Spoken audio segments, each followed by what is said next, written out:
Hey, hello everyone. Hope you are able to hear me. So my name is Satej. I work at Zalando, and today's topic is about leveraging Gen AI for synthetic data generation, and at the same time about improving Spark testing and the performance in big data. Just a very short disclaimer that all the thoughts expressed here are totally my own and personal, and does not reflect my employers or my previous employers, any work environment. So the primary goal of today's session is we have talked about how Databricks is striving towards democratization of data, about democratization of AI, how to put AI and data into the hands of software engineers. Now, what is the third aspect we are trying to target here? This is about democratization of operational optimization. So this is the one aspect which we'll try to cover here. This is a very optimal, kind of a environment which you can think about. When you see in the horizontal aspect, you see the environments where developers can work in the local, they can push their changes to the staging and then the production environment. And at the same time, in the vertical aspect, you can see there are data sets, you have compute, you have the test cases. Now, there are some components like when you are developing in the local environment, you have variable-based data sets, or maybe a very small, Parquet file or Delta file. The second could be when you're testing in the local environment, you just have a local data compute based on your driver. And the third is for testing, you're using unit tests. When you push to the staging environment, most of the time what happens is you do not have a production data, staging data set. You rely on your production data set, and more often than not, it is more about how your company culture is. Because maybe you're relying on some data sets from some different teams which do not have the staging data set. So you have to work on the production data set. And when you're testing on the staging environment, you're more often than not using an interactive cluster, and there you're doing some manual tests or running a job just to make sure that your job is running out of the box. The real challenge happens when you move to a production. This is where you're using a job cluster, but you're not sure about when your test cases will fail or how do you debug it. So I think to optimize this out, you'll see more often than not developers spending a lot of time actually finding out the problem rather than solving that. So sometimes you might hear your data engineers working on a particular problem, which might be over a week, or maybe to speak a minimum of 3 to 5 hours, and they might be saying, okay, I need to fix a particular bug because maybe it's it's out of memory error or some other aspect of big data engineering. So this is one aspect which we'll be trying to target in today's session. We all know about Databricks AI Assistant, which is a very handy tool if you see it in the right.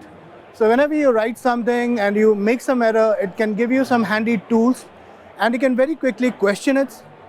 And if you see, the context switching is very less here because you're typing on the left, you can switch to the right and very quickly search the answer, and it gives you the option to copy the answer back to your notebook. Now, what happens when you run something in the production? So when you run something in the job cluster, the AI assistant doesn't have any context of what your error is, what your data cluster is. So it cannot give you the direct fix for it. So you can ask some questions of it, like, I'm facing this particular error, what should I do? But you have to do some context switching here. And it doesn't, the main, I think, the drawback is that it doesn't have the context around what your data engineering job is doing. If you go around some documentation around Spark UI and Databricks, Spark UI is the go-to document where you can find what is the issue which is happening. And if you see here, this is the Spark UI. And some of the pages here, like what is the timeline of an event which is happening, and some of the executors which are added, removed. So if you go to the Databricks documentation, they have a very clear guideline as to what you need to do, where you need to start with. You start with your event timeline, see what are the executors which are added, removed, which are some of the jobs which are taking a long time. And if that is not the case, you move on to the task, how many tasks have completed, and what are the spill memories, disk spill, and eventually to some of the summary metrics.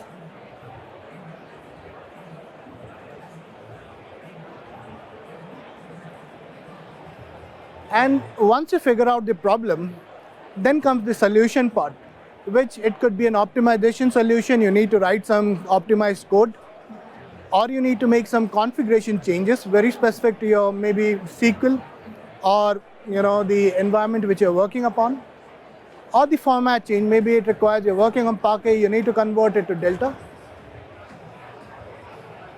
And the solution guideline is also in the Databricks document.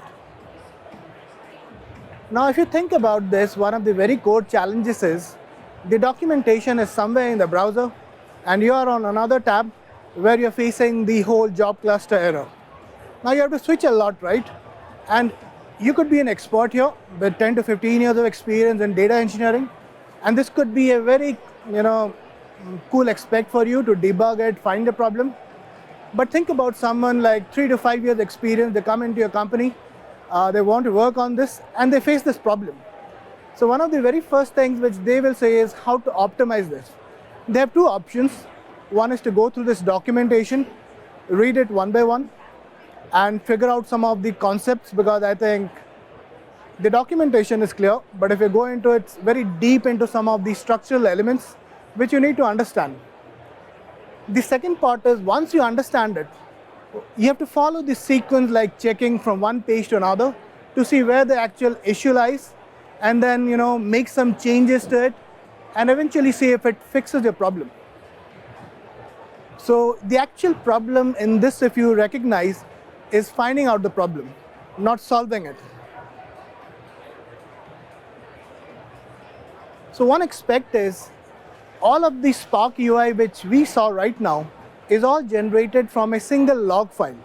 In some cases, it could be more than one log file, but it's a single log file in a simple case where the Spark UI parses it and then shows you that information in a very structured, page format. This is a very local file which I have generated. If you see the format here, it's very similar to a JSON-L format, where you see that the Spark listener has started, and some very simple statements here which says about tasks and other statements. These are some of the aspects, like the Spark listener application has started, the application end event, the listener log start event, an executor added. So all these are different events which are added to the log file.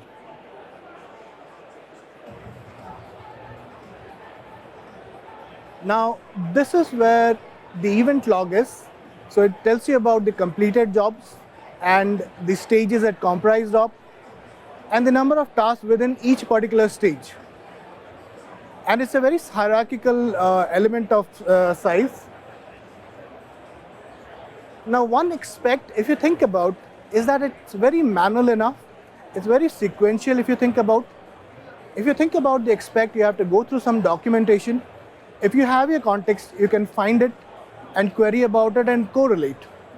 In this aspect, if you think about a large language model, if you feed this information about the problem statement and the sequence of events it needs to follow to find your problem, it can do a better job at it, because these are kind of very sequential steps following one at a time.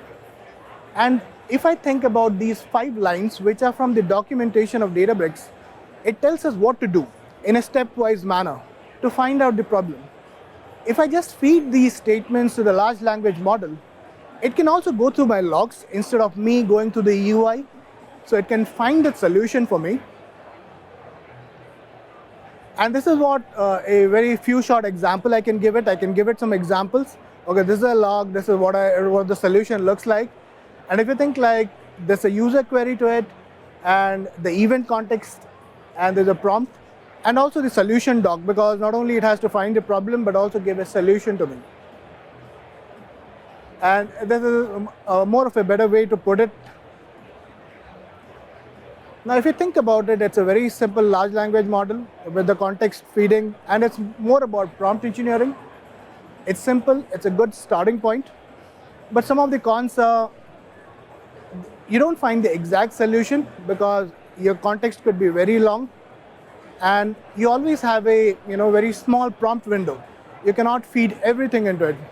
And when you think about the solution, the problems, and all of it, it's a lot of documentation around. Now, this is what a classic RAG looks like for everyone to, and I hope everyone knows about RAG model, where you're feeding some document and you're trying to search based on similarity. The questions to ask here is, could RAG help us here with some prompt and some trade-offs? So here one configuration is we can give an AWS S3 to be mounted for your Databricks so that whatever your events are generated are stored in S3. And when your S3 is stored, you can have a Lambda job which can fetch the data and put it into kind of OpenSearch, which is an embedded data store here. You can use any data store for your example, and you can query it based on a RAG query. So this is a very simple RAG architecture. So some of the pros of it is that you have an improved context window. You could explore different models which give you better groundedness and help. When we're using RAG, you have better groundedness because it's more document oriented. One of the side effects is that your context could be missing because whenever you're chunking your data, some of the relation might be missing, and you still have a large context window. This is where graph database can help you, because if you see here, you have a job and you have stages below it and you have tasks related to it. So it's a very related schema if you think about it. And at a very particular time, as per the documentation, you need to start with the job layer, then you proceed to the stage. And if you think about it, you don't need all of the information from the contextual log event. You start with the small and then proceed to the next. So this is where if you format it and store it in the graph layer with relationship to each other, you can get a very small context and then figure out if that solution helps you. So if you see here, whenever the log is generated in AWS S3 here in particular, then you have the AWS Lambda. You're also passing the relationships and storing it in the GraphDB. You can replace the GraphDB with any graph database of your choice here. And you're using the AWS Bedrock or any large language model to query your graph database. So when you query your graph database, you're fetching the relationship first, let's say the particular job ID or the jobs related. Once you have the jobs, then you can query your vector database to get more information relevant to it. Now this was about the problem statement, but what about finding the solution for it? So this is where, if you see on the very left part, now we have another part here where we have the solution documents, and this is what we are passing through AWS Lambda. So now you have two vector stores which you can query to find the problem, and after you find the problem, you go to the solution part. Now the second part is, all this is very good enough when you have a very static document, but let me bring you to one use case here in particular, where if you think about, the documentation suggests that once you go from one step to another, all of the configuration and the changes might not help you. At one particular time, you need to go into the data cluster and see what is your data size. You have to calculate that. You have to apply some formula. Let's say your shuffle size is around 580 GB here. These are some of the steps which you need to follow to calculate the approximate shuffle partition size. So this is where a large language model cannot help you. It can only suggest or maybe hallucinate some numbers for you, but doing this mathematically is not possible for it. So this is where if you think we can bring an agentic model here, and if you see the Python tool on the top right, this is where it can use the Python tooling interactive to get you that calculation. So it knows that particular step that it needs to get you that calculated number of partition size. It can calculate it and give it back the result to you. So this is another incremental improvement on top of it. Now we got the solution, we got the problem, because I think finding the problem was the very crucial part. How about validating it? Because again, I have to run it somewhere. It costs me some dollars to run it. This is where we can use a Databricks tool, because we can have a Databricks interface through its APIs and command line interface, where once we get the solution from the overall ecosystem of large language model, we can apply that in a Databricks tool here. One challenge with this aspect is you cannot run everything on your big data because it will cost, and it may not be the case that the very first solution you're applying is the right solution. So you have to try the different approaches of solutions which it's trying to give you. This is where I think synthetic datasets can help you, because you don't work on the whole production dataset, and eventually you have your regulation of datasets. This is where if you think about the law of scalability, you have a very large compute which works upon terabytes of your data. But now when you bring it to a very small compute size, it can eventually give you similar results when you work on a very small data set comparably. That is how the law of scalability works here. So now if I bring the S3 data from production from left using a large language model or a faker model, you can simply replicate your data. Large language models have the capability to hallucinate. So it's always good to have some guardrails here to make sure that you're not creating some very random data. And once you have the small data set, you can work on a very small compute. Now this is where at the top you see it's generating the small data set, and you can now run multiple small Databricks environments which are small enough and which are not costly for you to try it, so that it can give you hints that this was the most optimal solution for you.